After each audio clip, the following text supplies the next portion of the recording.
मंजिल उन्हीं को मिलती है जिनके सपनों में जान होती है, पंखों से कुछ नहीं होता, हौसलों से उड़ान होती है। हमारे साथ पीसीएस क्रैक करने वाले पारस भाटिया हैं। आपको बता दें कि यूपीपीएससी में आपने भी पीसीएस क्रैक किया है। दिव्यांगता जिसको लोग अपनी कमजोरी मानते हैं, इन्होंने उसे अपना हथियार बनाया।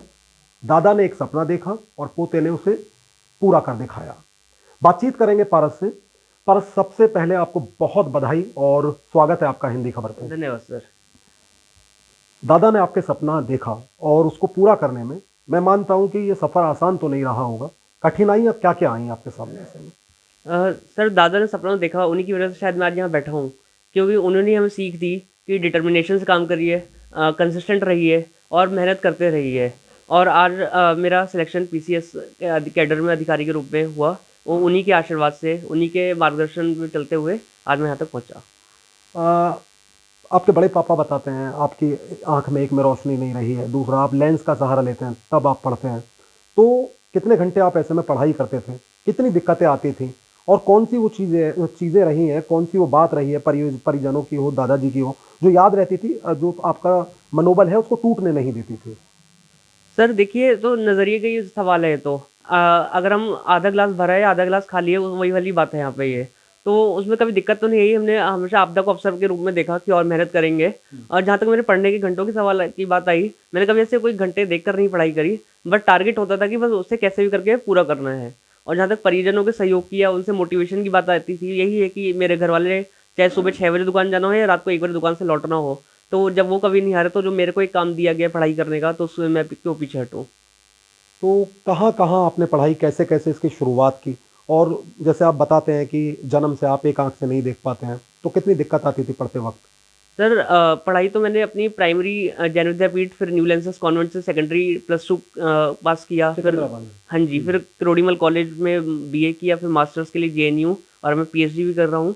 जहाँ तक है दिक्कत आने के बाद, दिक्कत कभी आई नहीं ज़्यादा, क्योंकि ये मेरे जितने भी टीचर्स थे या साथ के दोस्त थे, वो हमेशा सहयोग करते थे। उन्होंने सहयोग किया, टीचर्स ने सहयोग किया, उससे कभी कोई अलग वाला महसूस नहीं करने दिया। उन्होंने हमेशा अपने साथ रखा। हम देखते हैं कि कई लोग तैयारी करते हैं लेकिन जब उनका नाम नहीं आता है तो बहुत निराश हो जाते हैं, उम्मीद छोड़ देते हैं। ऐसे में आपका तो पहला प्रयास है, पहले प्रयास में शायद आपने सफलता पाई है या इससे पहले प्रयास कर चुके हैं, और जो लोग उम्मीद छोड़ देते हैं उनसे क्या कहेंगे? देखिए, मेरा भी दूसरा प्रयास था ये। अच्छा। उसमें मेरे को मिला, लेकिन हमें उम्मीद नहीं छोड़नी चाहिए, बस कंसिस्टेंट रहने चाहिए। अपना जो प्रोसेस है इस पढ़ाई का, यूपीएससी का और पीसीएस का, जो कंसिस्टेंसी मांगती है कि हमें कंसिस्टेंट रहेंगे, तो हमें सब्र करके बस अपना जो हमें रिवाइज करना है उसको हमें अच्छे से रिवाइज करें, कॉन्सेप्ट को समझें। तो इसके अलावा तो फिर यही है कि अगर रिजल्ट नहीं भी आया तो हमें थोड़ा सब्र करना चाहिए, सबका अच्छा वक्त आता है। तो दादा की कौन सी बात याद है? ये तो बात आपको याद है कि अधिकारी बनना है, उसके लिए पढ़ाई करनी है, उसके अलावा कोई बात?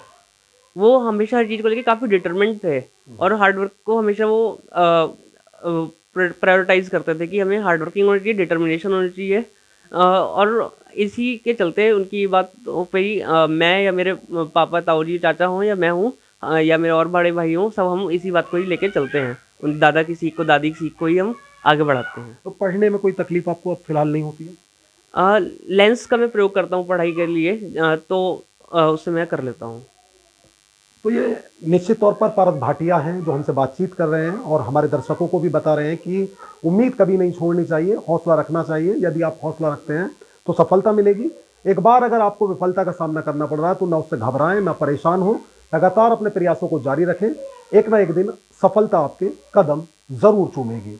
अपने सहयोगी शमसुद्दीन के साथ मैं साजिद सैफी, हिंदी खबर, बुलंदशहर।